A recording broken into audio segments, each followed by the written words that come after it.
नमस्कार दोस्तों, मेरा नाम है डॉक्टर सौरभ अग्रवाल। मैं लैप्रोस्कोपिक लेज़र और जनरल सर्जन हूँ जयपुर में।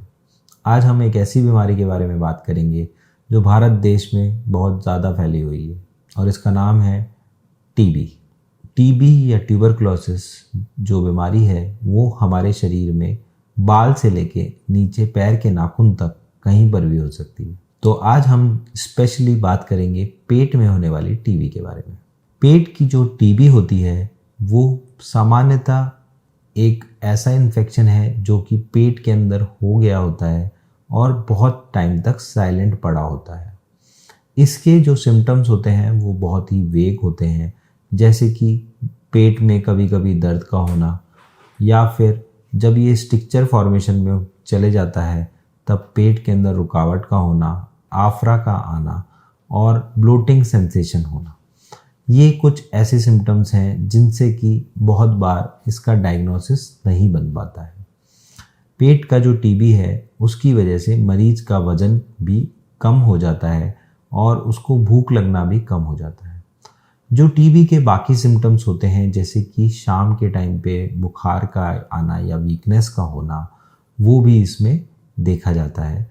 और बहुत बार मरीज को सिर्फ यही सिम्टम होता है कि मुझे सिर्फ पेट में दर्द होता है, राइट साइड में, लोअर साइड में, और उसके अलावा और कोई सिम्टम्स मरीज नहीं बताता है। कुछ कुछ बच्चों में, कुछ कुछ बड़ों में और कुछ कुछ एल्डरली लोगों में ये बीमारी सामान्यतः पाई जाती है। हालांकि इसकी एक हिस्ट्री है कि मरीज के कांटेक्ट में या मरीज को पहले छाती का टीबी या फिर मरीज के कांटेक्ट में जो लोग हैं उनमें से किसी को टीबी की शिकायत होती है, तो ये एक आपके डॉक्टर को हेल्प करता है उस डायग्नोसिस पे पहुंचने के लिए। अगर पेट का टीबी हो गया है तो सामान्यतः वो सोनोग्राफी में नहीं पकड़ने आता और उसके लिए हमें आगे की जांचें जैसे कि सीटी स्कैन पेट का कराना पड़ता है। अगर पेट के टीबी की सोनोग्राफी कराई जाती है तो उसमें सिर्फ मेसेंट्रिक लिम्फेडिनोपैथी, जिसमें कि पेट के जो लिम्फ नोड्स होते हैं वो थोड़े से फूले हुए मिलते हैं, जो कि सामान्यतः और भी बीमारियों में फूले हुए मिलते हैं। इसीलिए आगे की जांचें कराकर, सीटी स्कैन कराकर उस बीमारी की पुष्टि की जाती है। बहुत बार सीटी स्कैन में भी ये बीमारी नहीं पकड़ी जाती है और उसके लिए फिर हम बाकी के टेस्ट कराते हैं, जिसमें छाती का एक्सरे और ईएसआर की जांच और मोंटो टेस्ट करवाया जाता है। अगर इन सब जांचों के बाद भी पेट का टीबी नहीं पकड़ा जाता है तो फिर एक दूरबीन के द्वारा पेट का एग्जामिनेशन होता है, जिसे डायग्नोस्टिक लैब कहते हैं, वो भी किया जाता है।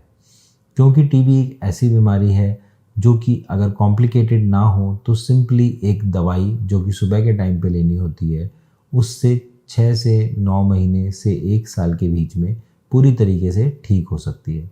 लेकिन अगर ये कॉम्प्लिकेट हो जाए तो इसमें एमडीआर, जिसे कि मल्टी ड्रग रेजिस्टेंट टीबी, और एक्सडीआर मतलब एक्सट्रीम ड्रग रेजिस्टेंट टीबी भी कहते हैं, उन केसेस के अंदर हमें ज़्यादा दवाइयाँ लेनी पड़ती है और ज़्यादा ड्यूरेशन के लिए दवाइयाँ खानी पड़ती हैं।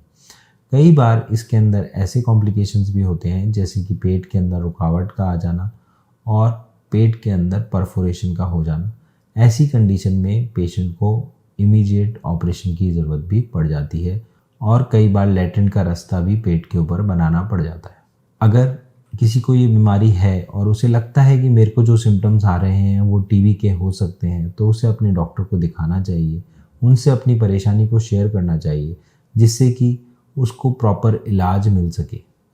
अगर आपको इस संबंध में कोई जिज्ञासा है या आपके भी कुछ सवाल हैं तो आप हमारे नीचे दिए हुए कॉन्टैक्ट पे संपर्क कर सकते हैं।